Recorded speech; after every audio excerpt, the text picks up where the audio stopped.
Let me show you what to do if your Samsung Galaxy S26 Ultra touchscreen is either not completely working, or maybe it simply has some problems where it's laggy, it's not responding properly, or any other problem.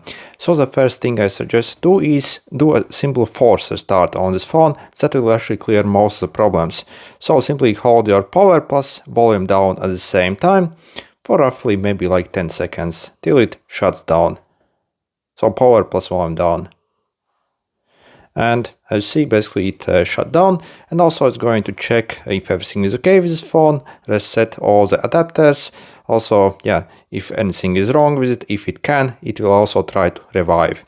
Also on this phone, also make sure to check the condition of the screen and see if it's not overly dirty with fingerprints or any other way. If it is, simply cleaned off with a cloth essentially, so it's all nice and clean.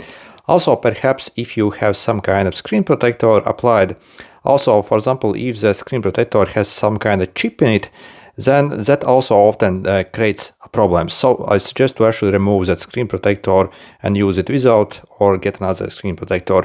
Or also if you have some kind of very cheap end screen protector, then again some of those screen protectors simply do not work very well with the phones. So I suggest to, yeah, in either case, simply remove the screen protector if this first way doesn't work for you.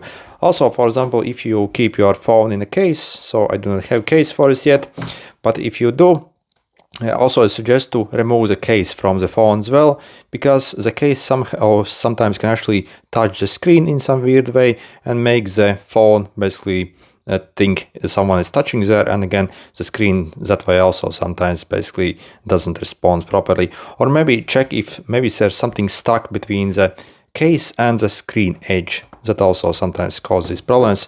So again, remove the screen protector, remove the case, clean all the edges of the phone, and check also the overall condition if it's nice and clean. Okay, good luck.